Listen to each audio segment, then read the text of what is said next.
ಮುಂದಿನ ಪ್ರೆಸೆಂಟೇಷನ್ ಚತುರೇಶ್.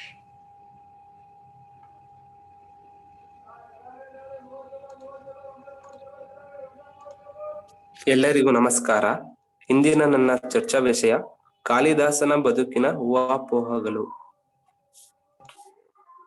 ಸಂಸ್ಕೃತ ಸಾಹಿತ್ಯದಲ್ಲಿ ಕವಿಕುಲಗುರು ಎಂಬ ಪ್ರಶಸ್ತಿಗೆ ಪಾತ್ರನಾದ ಕವಿ ಕಾಳಿದಾಸ. ಕವಿತಾ ಮಾಧುರ್ಯ ಮತ್ತು ಪ್ರತಿಭೆಗಳಿಂದ ವಿಶ್ವ ಕವಿಗಳ ಶ್ರೇಣಿಯಲ್ಲಿ ಸೇರಿರುವಂತಹ ಇಷ್ಟು ಪ್ರಸಿದ್ಧವಾದವನ ಕಾಲ ನಮಗೆ ನಿಶ್ಚಿತವಾಗಿ ತಿಳಿಯದಿರುವುದು ಸೋಜಿಗ ಸಂಗತಿ. ಆಧುನಿಕ ಪಂಡಿತರು ಈ ವಿಷಯದಲ್ಲಿ ವಿಧವಾದ ಅಭಿಪ್ರಾಯಗಳನ್ನು ಕೊಟ್ಟಿದ್ದಾರೆ. ಇವನ ಕಾಲ ಕ್ರಿಸ್ತಪೂರ್ವ ಮೊದಲ ಶತಮಾನವೆಂದು, ಕೆಲವರು ಕ್ರಿತಶಕ 2ನೇ ಶತಮಾನವೆಂದು, ಕೆಲವರು 4ನೇಯದೆಂದು, ಕೆಲವರು 6ನೇಯದೆಂದು, ಮತ್ತೆ ಕೆಲವರು ಹೇಳುತ್ತಾರೆ. ಅಂತೂ ಚಂದ್ರಗುಪ್ತ ವಿಕ್ರಮಾದಿತ್ಯನ ಕ್ರಿತಶಕ 357ರಿಂದ 413 ಆಸ್ಥಾನದಲ್ಲಿದ್ದನೆಂದು ಹೇಳುವುದು ಬಹುಜನ ಪಂಡಿತರ ಮಾತಾಗಿದೆ.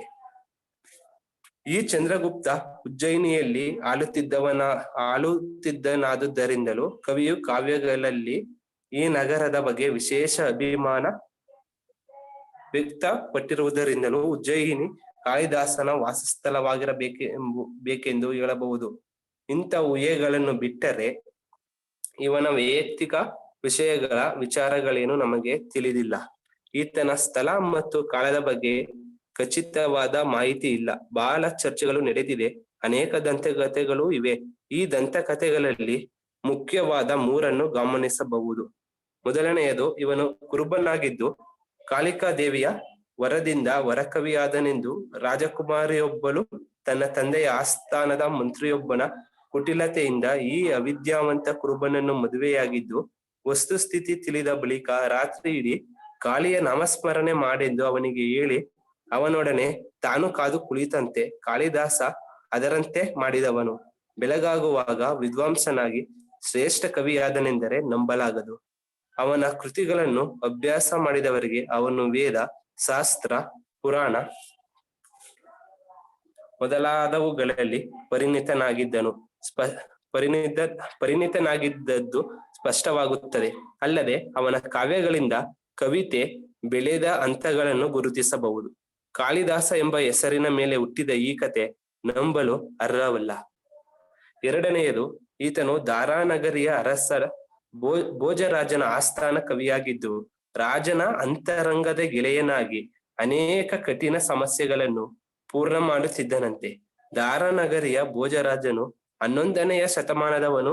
ಕಾಳಿದಾಸನು ಅವನಿಗಿಂತಲೂ 5-6 ಶತಮಾನಗಳಿಗೆ ಮೊದಲಿದ್ದವನು. ಆದ್ದರಿಂದ ಈ ಕಥೆಯು ಅಸತ್ಯವೇ. ಇನ್ನು 3ನೆಯದು, ಕುಮಾರಗುಪ್ತನ ಕಾಲದಲ್ಲಿ ಕಾಳಿದಾಸನು ಲಂಕಾದ್ವೀಪಕ್ಕೆ ಹೋಗಿ ಅಲ್ಲಿ ವೇಶ್ಯೆಯೊಬ್ಬಳ ಮೋಸದಿಂದ ವಿಷಪ್ರಾಶದಿಂದ ಹತನಾದಂತೆ ಈ ಕಥೆಯು ಅವನ ಶೃಂಗಾರ ಪ್ರಿಯತೆಯಿಂದಾಗಿ ಹುಟ್ಟಿರಬಹುದೆಂದು ವಿದ್ವಾಂಸರು ಅಭಿಪ್ರಾಯಪಟ್ಟಿದ್ದಾರೆ.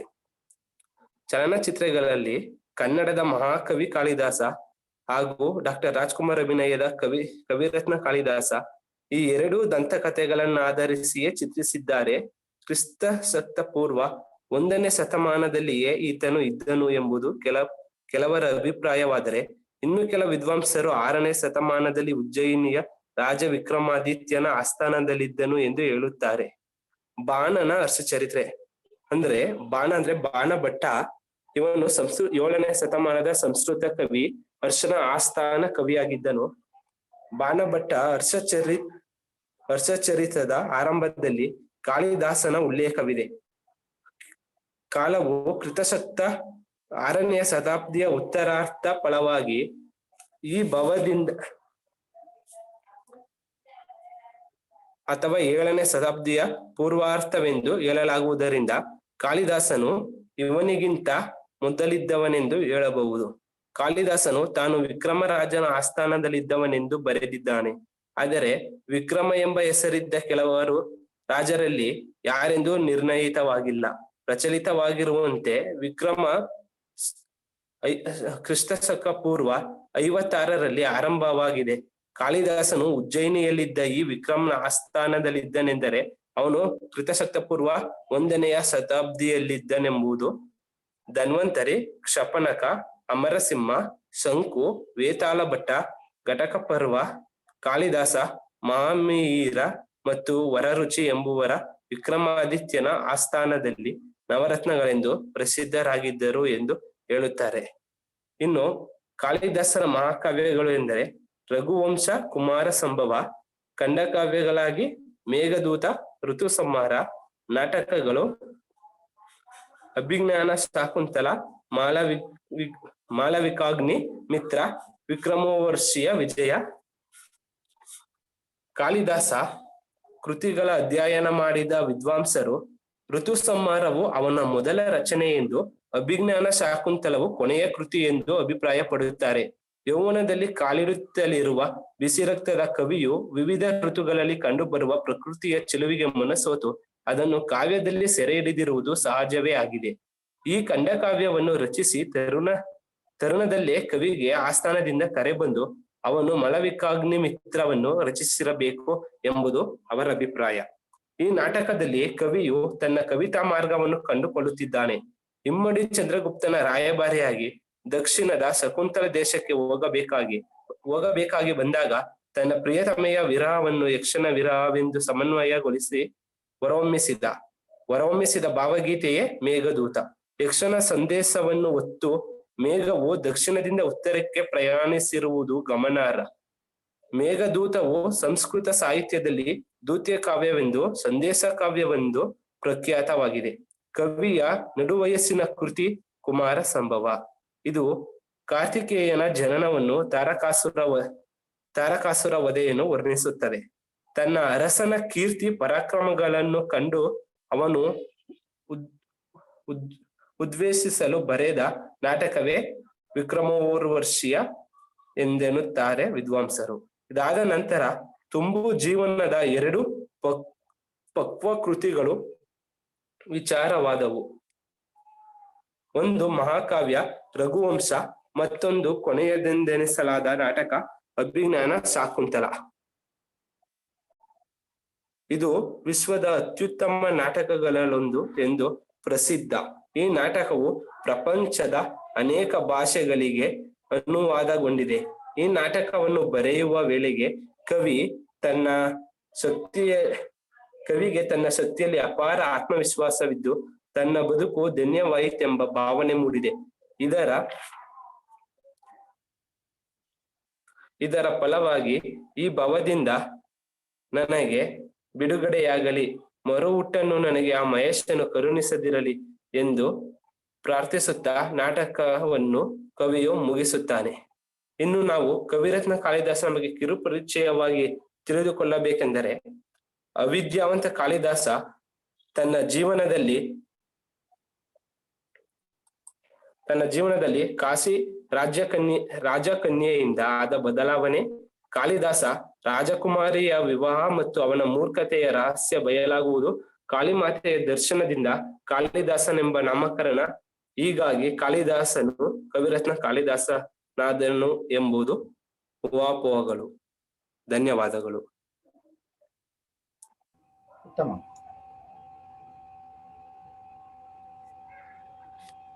Any feedback, inputs?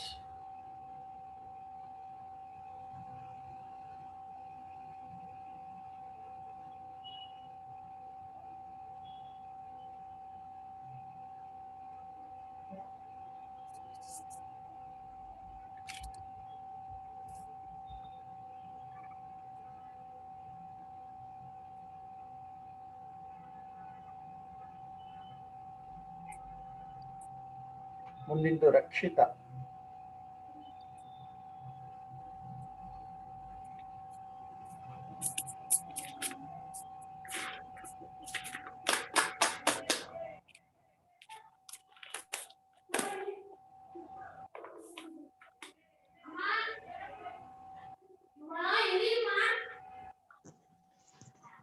ನಮಸ್ತೆ ಸರ್. ನಮಸ್ತೆ. ನನ್ನ ಹೆಸರು ರಕ್ಷಿತಾ ಫ್ರಮ್ ಬಯೋಕೆಮಿಸ್ಟ್ರಿ ಡಿಪಾರ್ಟ್ಮೆಂಟ್. ನನ್ನ ಸೆಮಿನಾರ್ ಟಾಪಿಕ್ ಬಂದು ಕಾಳಿದಾಸನ ರಘುವಂಶ ಮಹಾಕಾವ್ಯದ ಪ್ರಥಮ ಸರ್ಗದ ಮೊದಲ 3 ಶ್ಲೋಕಗಳು. ಮೊದಲಿಗೆ ಕಾಳಿದಾಸನು ಭರತಖಂಡ ಕಂಡಂತ ಕವಿಗಳೆಲ್ಲ 31% ಐತೆ.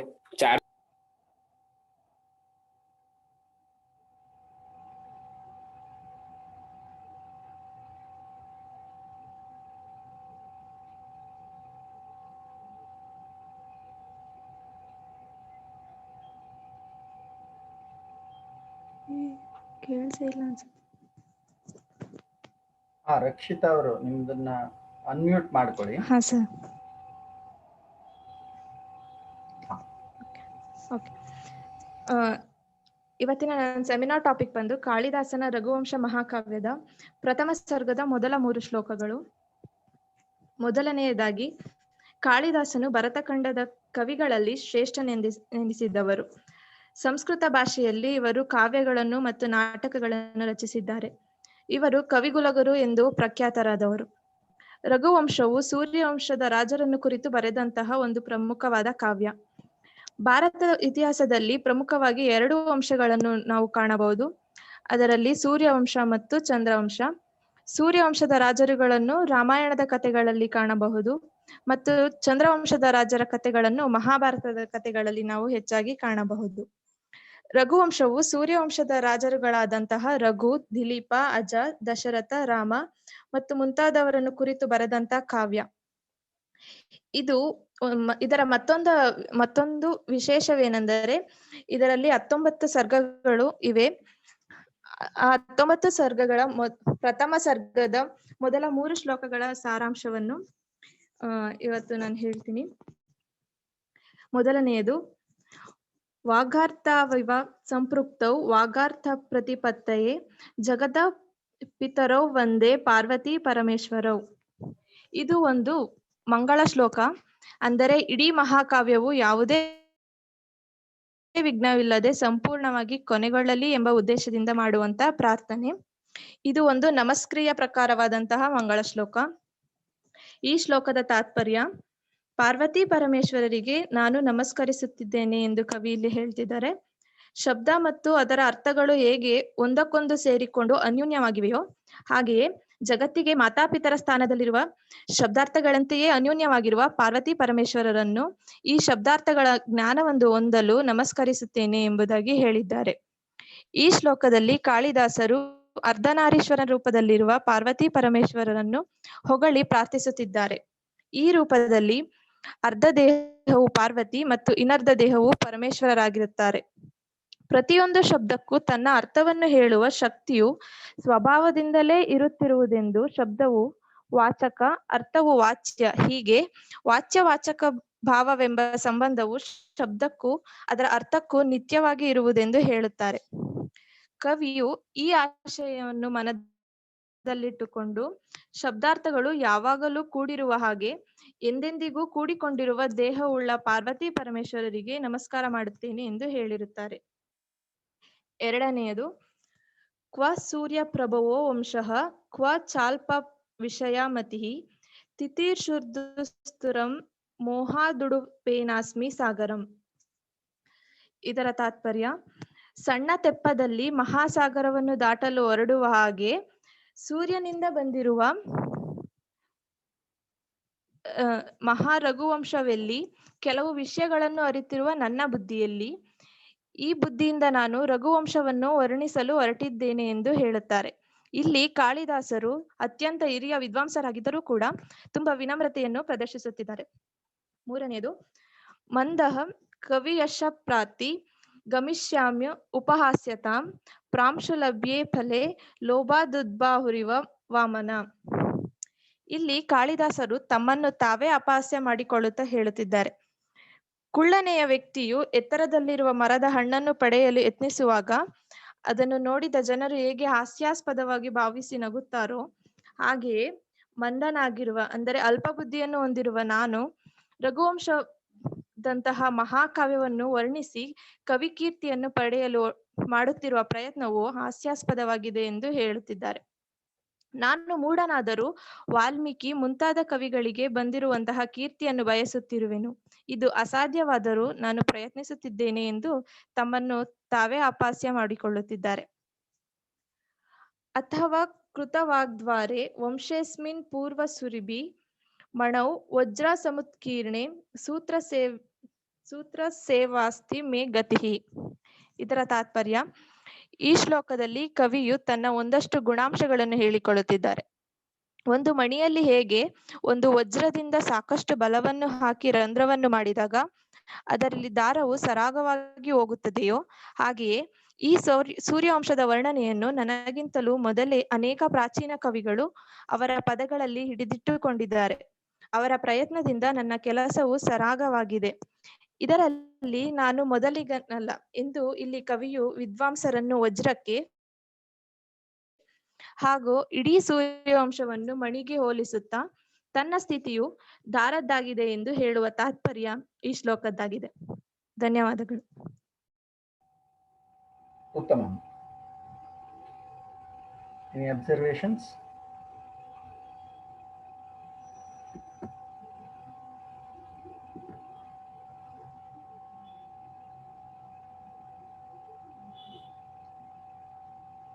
ಯಾರ್ದು ಪ್ರೆಸೆಂಟೇಷನ್ ಆಗಬೇಕು? ಉಷಾ ಸರ್. ಸರ್ ಸಂಧ್ಯಾ. ಸಂಧ್ಯಾ ನೀವು ಕಳಿಸ್ಲಿಲ್ಲ ಅನ್ಸುತ್ತೆ. ಸರ್ ಕಳಿಸಿದ್ದೀನಿ, ನಿಮ್ಮಿಂದ ಮೇಲ್ ಬಂದಿತ್ತು ಸರ್, ಅಕ್ನಾಲೆಡ್ಜ್ ಅಂತ. ಯಾರಿಗೂ ಕಳಿಸ್ಲಿಲ್ಲ. ಫೈನ್, ನೋಡೋಣ. ಇನ್ನು ಸಂಧ್ಯಾ ಅವ್ರದ್ದು ನೋಡೋಣ. ಇನ್ಯಾರು? ಉಷಾ ಸರ್. ಉಷಾ, ನಿಮ್ಮ presentation please get ready. PPT ಕಳಿಸಿದ್ದೀರಲ್ವಾ? ಹಾ ಸರ್. ಒಂದು ನಿಮಿಷ.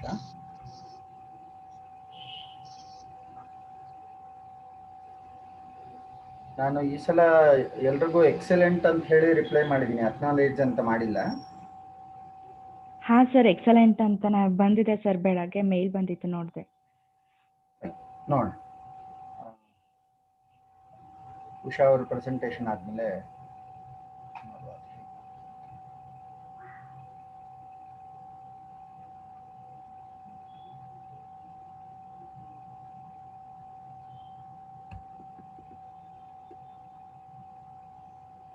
PPT ಕಾಣ್ತಾ ಇದೆಯಾ? ಹಾ ಸರ್, ಕಾಣಿಸ್ತಾ ಇದೆ. ಶುಭ ಮಧ್ಯಾಹ್ನ. ಮಮ ನಾಮ ಉಷಾಯು. ಒಂದು ಕ್ಷಣ.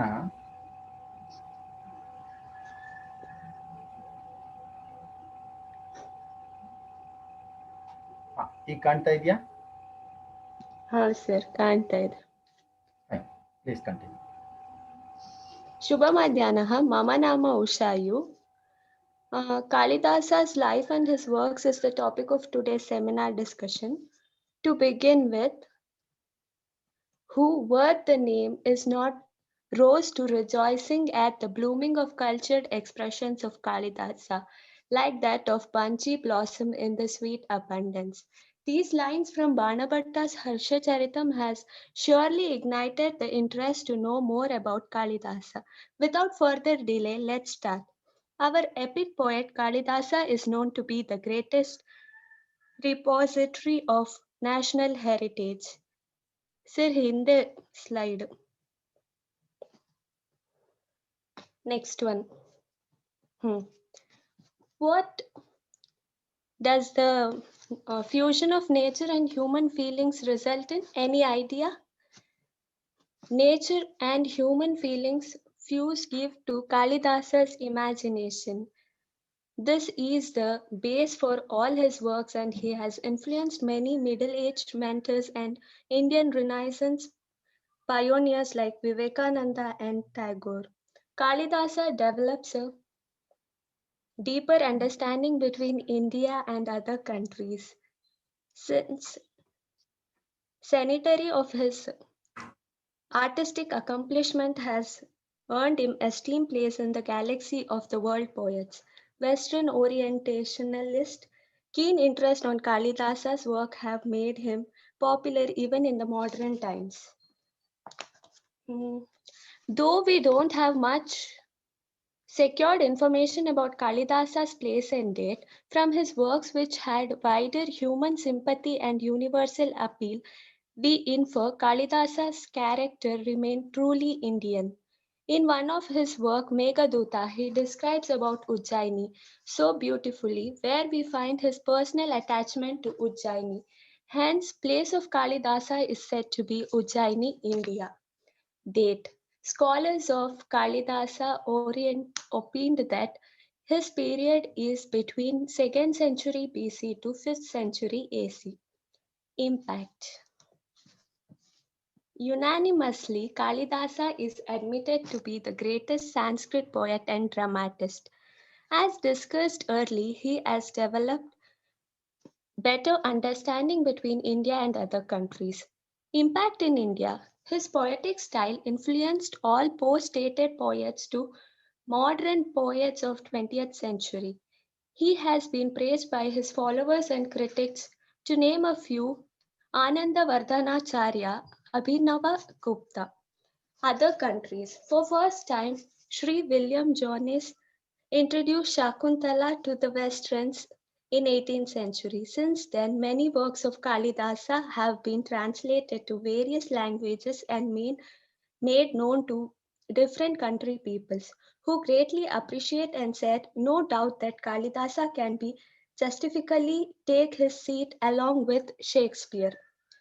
Works. After knowing the base idea of Kalidasa's work, now it's time to know each work separately. Kalidasa has written 2 lyrics, namely Rutu Samhara, Meghaduta, 2 epics, Kumara Sambhava, Raghuvamsha, 3 dramas, Malavikagni Mithram, Vikramurvashiyam, Abhignana Shakuntalam. Now looking into Rutu Samhara. Rutu Samhara is a small lyrical poem, gives a graphic and poetic description of 6 seasons of India. It covers 144 stanzas in 6 cantos, which has 3 substages like Vamshastha meter, which covers 1st, 2nd, 5th, and 6th cantos. Vasanta Tilaka has 3rd one. Upendra Vajra covers the 4th one. Next, let's see into Meghadutam. Meghaduta is a smaller lyrical poem than Rutu Samhara, describing the message of departed Yaksha to his wife through a cloud. For the mistaken duty, the servant of Kubera was cursed to vanish from Alaksha into exile for a year in forest. Hence, Yaksha sent a message to his wife through a cloud. This poem has 121 stanzas in which Purva Megha has 66 and Uttara Megha has 55 stanzas each.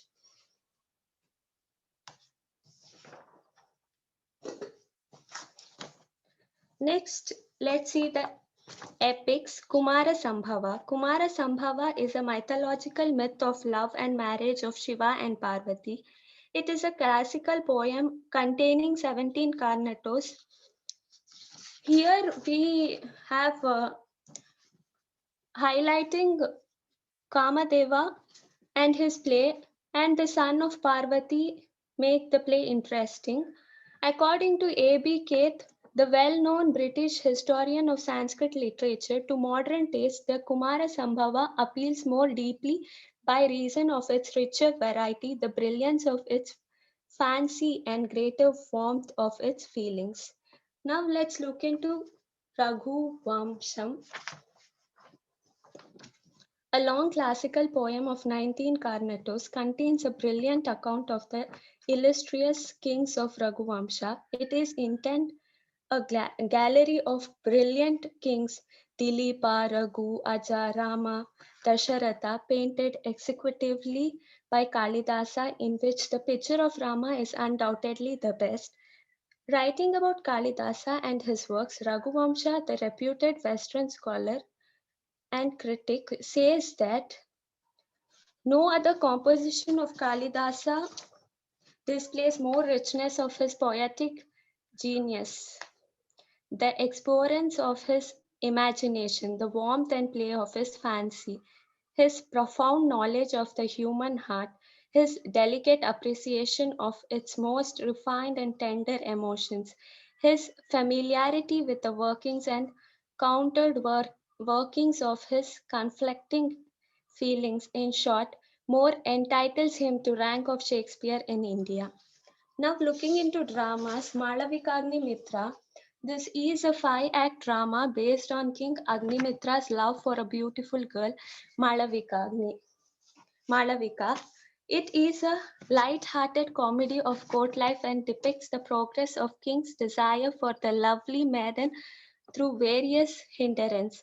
Malavika's ultimate discovery as belonging to a royal family and the magnetism of elder queen lead to the fulfillment of Agnimitra's desire.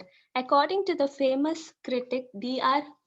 Karmakara, Malavikagni is one of the whole and enjoyable play. The plot is very simple one and the action develops in a surprisingly swift manner and the reader finds this interest and is kept right to the end. Now let's look into Vikram Urvashiyam.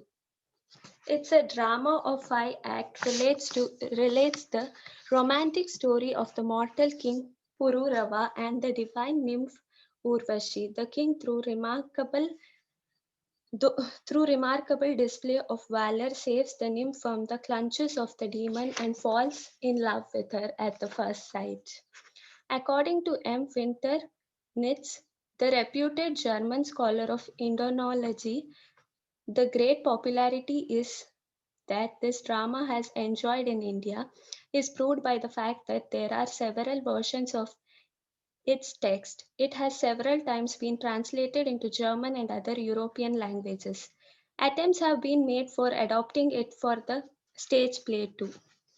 Next, let's look into Abhignana Shakuntalam.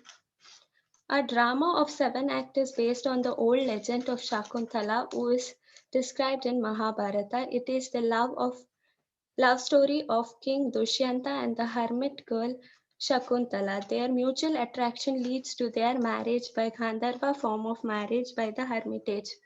The curse of the sage Durvasa makes the king forget all about his wedding, which makes the play interesting. And the reputed poet Yoth, after reading a translation of the play, has explained, though as though the young years blossom and the fruit of its decline, and all by which the soul is charmed and captured, refested, fed, though as though the heaven and the earth itself in one soul name combine, I thee Shakuntala, and all at once is said. We shall conclude by knowing the impact and the highlights of the work. Hope this has impacted and was enhanced the interest to read more about Kalidasa's works in detail. Dhanyavadagal. Okay.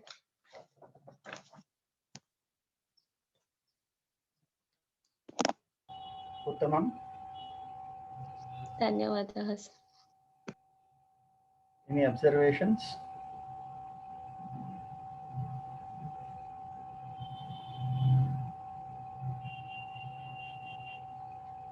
ಇನ್ನು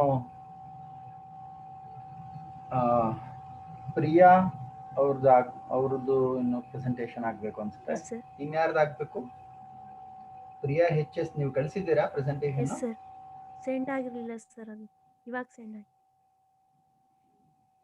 fine, ನಿಮ್ದು next ವೀಕಲ್ಲಿ presentation ಇರುತ್ತೆ after the C1 test. Okay sir. ಆಮೇಲೆ ಇನ್ಯಾರಿದ್ದೀರಿ presentation? Sir ಸಂಧ್ಯಾ. ಸಂಧ್ಯಾ. Okay, ನಿಮ್ದು next week ಇರುತ್ತೆ. ಸರಿ sir. ಸಂಧ್ಯಾ ಮತ್ತು Priya ನಿಮ್ಮಿಬ್ಬರದು next week presentation ಇರುತ್ತೆ. ಫೈನ್, ಇನ್ನು ನಮಗೆ 10 ನಿಮಿಷ ಸಮಯ ಇದೆ. ಅಷ್ಟರೊಳಗೆ ಇನ್ನೊಂದು 5 ಶ್ಲೋಕದ ಚರ್ಚೆ ಮಾಡ್ಕೋಬೇಕು.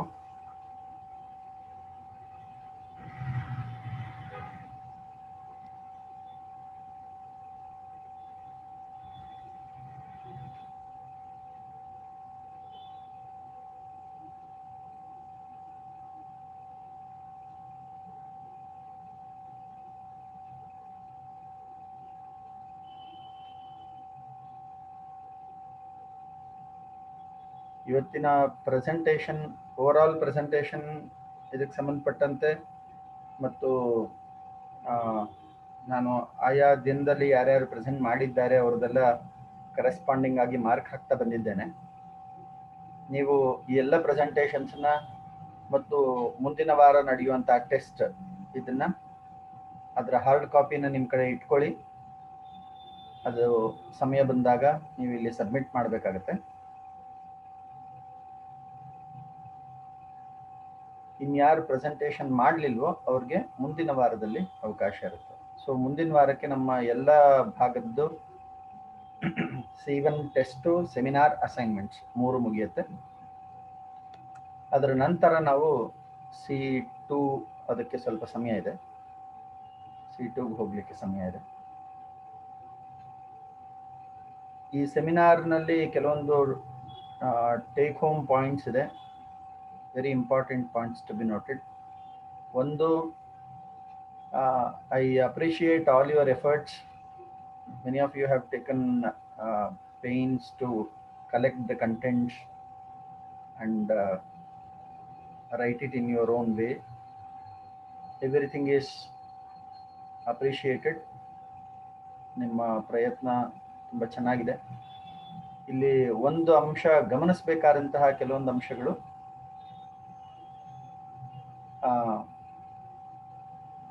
ನಮ್ಮ ಬರವಣಿಗೆ ಅಥವಾ ಮೌಖಿಕವಾದಂತಹ ಪ್ರೆಸೆಂಟೇಷನ್, ಓರಲ್ ಪ್ರೆಸೆಂಟೇಷನ್ ಅಥವಾ ರೈಟಿಂಗ್, ಇದೆರಡೂ ಕೂಡ ಸ್ವಂತ ಭಾಷೆ, ಸ್ವಭಾಷೆಯಲ್ಲಿದ್ದರೆ ಅನುಕೂಲ.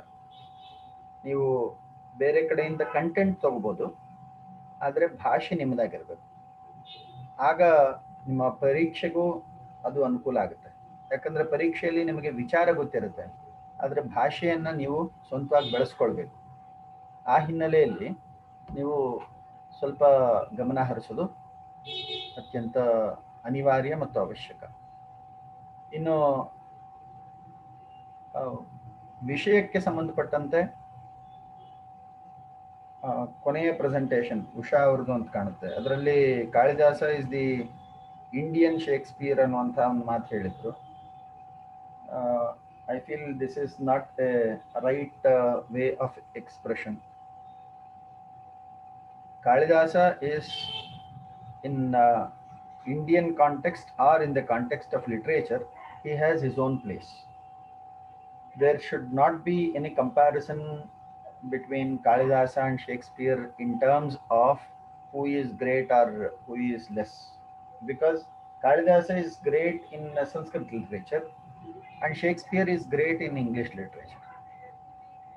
And to some extent, the writers, they fall prey to the colonial mindset and they try to equate Indian authors with foreign authors. So Kalidasa is Indian Shakespeare. Why can't we say Shakespeare is Indian foreign Kalidasa or England Kalidasa? So all these things will lead to a different kind of narrative. So while giving the explanation, of course the author of the book, particular book from where you have chosen the content, he might have such influences, but from original point of view, we have to give importance and attach a significance of each poet in a unique way. So if there is a comparison between Indian authors and Indian contributors, then it holds water. Otherwise, these comparisons and particularly if I want to be much more elaborative,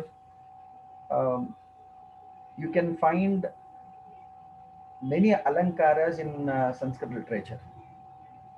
Upama alankara, Rupaka alankara, hundreds of alankaras are there. But in English literature, the alankaras are very rare. They have their own advantages.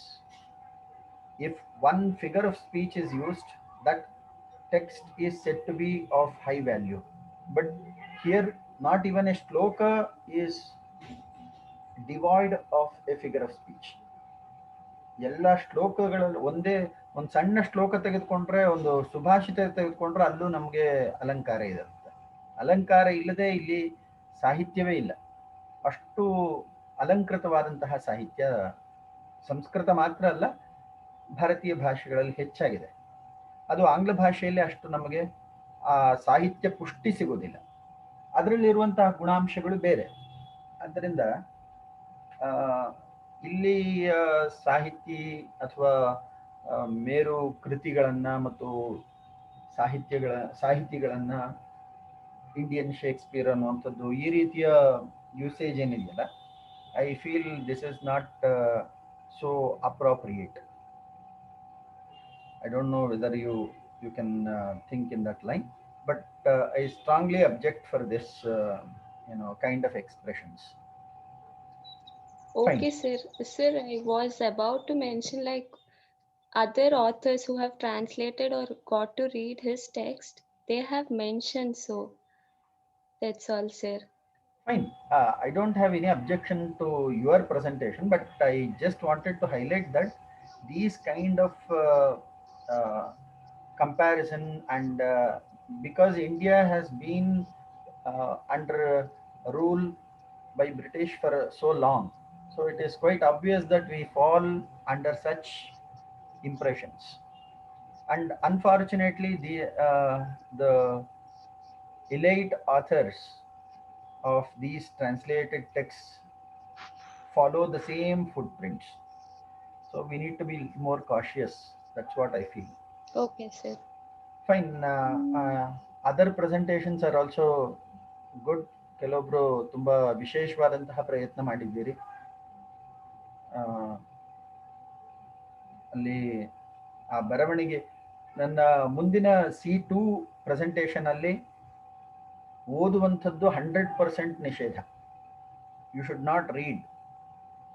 ನೀವು ಅಲ್ಲಿರುವಂತಹ text ಅನ್ನ ಓದುವಂತಹ ಪ್ರವೃತ್ತಿ ಇದೆಯಲ್ಲ, ಇದನ್ನ ನಿಲ್ಲಿಸಿ ನಿಮ್ಮದೇ ವಾಕ್ಯದಲ್ಲಿ ಆ ವಿಚಾರವನ್ನು ತಿಳ್ಕೊಳ್ಬೇಕು, ನಿಮ್ಮ ವಾಕ್ಯದಲ್ಲಿ ಹೇಳಬೇಕು. ಸೊ ಅದೊಂದು ಪ್ರಯತ್ನವನ್ನ ನಾವು C2 ಅಲ್ಲಿ ಮಾಡೋಣ. ಉಷಾ ಅವರು ಅದಕ್ಕೆ ಸಂಬಂಧಪಟ್ಟಂತೆ ಪ್ರಯತ್ನ ಆಗಬಹುದು, ಯಾಕಂದ್ರೆ ಅವರು PPT ಬೇರೆ ಕಳಿಸಿದ್ರು ಮತ್ತು PDF ಬೇರೆ ಕಳಿಸಿದ್ರು. ಸೊ ಆ ಹಿನ್ನೆಲೆಯಲ್ಲಿ ಅವರು ಆ ಥರ ಮಾಡಿರ್ತಾರೆ ಅಂತ ಅನ್ಕೊಂಡೆ. ಬಟ್ ಎಲ್ಲರೂ ಕೂಡ ಒಂದೇ ಲೈನ್ ಅಲ್ಲಿ ಆರಂಭದಿಂದ ಅಂತ್ಯದವರೆಗೆ ಓದುವಂತಹ ಒಂದು ನ್ಯೂಸ್ ರೀಡಿಂಗ್ ಇದೆಯಲ್ಲ, ಅದೇ ಥರ ಮಾಡ್ಕೊಂಡು ಬಂದ ಹಾಗೆ ಅನ್ನಿಸ್ತಾ ಇತ್ತು. So in the next season in the sense, in the next C2, we'll make honest efforts to see that it can be presented in true sense without reading the contents. Content ಅನ್ನು ಓದು ಬದಲು ನಮ್ಮದೇ ಭಾಷೆಯಲ್ಲಿ ಹೇಳೋಣ. ಅದರಲ್ಲಿ ತಪ್ಪಾಗ್ಲಿ ಸರಿಯಾಗ್ಲಿ ಅದಕ್ಕೆ ಬೇಕಾದಂತಹ ಸಿದ್ಧತೆ ಮಾಡಿಕೊಳ್ಳುವಂಥದ್ದು, ಕಂಟೆಂಟ್ ಅನ್ನು ಮನಸ್ಸಿನಲ್ಲಿ ಇಟ್ಕೊಂಡು ನಮ್ಮ ಭಾಷೆಯಲ್ಲಿ ಹೇಳುವಷ್ಟು ಸ್ವಲ್ಪ ಪರಿಣಿತಿಯನ್ನು ಪಡ್ಕೊಳ್ಬೇಕು. ಇದು ಅಪೇಕ್ಷೆ ಮುಂದಿನ ಸಲಕ್ಕೆ. ಈ ಸಲ ಅಂತೂ ಎಲ್ಲರೂ ತುಂಬಾ ಚೆನ್ನಾಗಿ ಮಾಡಿದ್ದೀರಿ. I am very happy about your presentations. Very good, well done. Since our time is up, we will rejoin. ಒಂದು 5 ಶ್ಲೋಕ ಇದೆ, ಒಂದು 10 ನಿಮಿಷದಲ್ಲಿ ನಮ್ಮ ಮುಂದಿನ 5 ಶ್ಲೋಕ ಪ್ರೆಸೆಂಟೇಷನ್ಸು ಇರುತ್ತೆ. So please rejoin.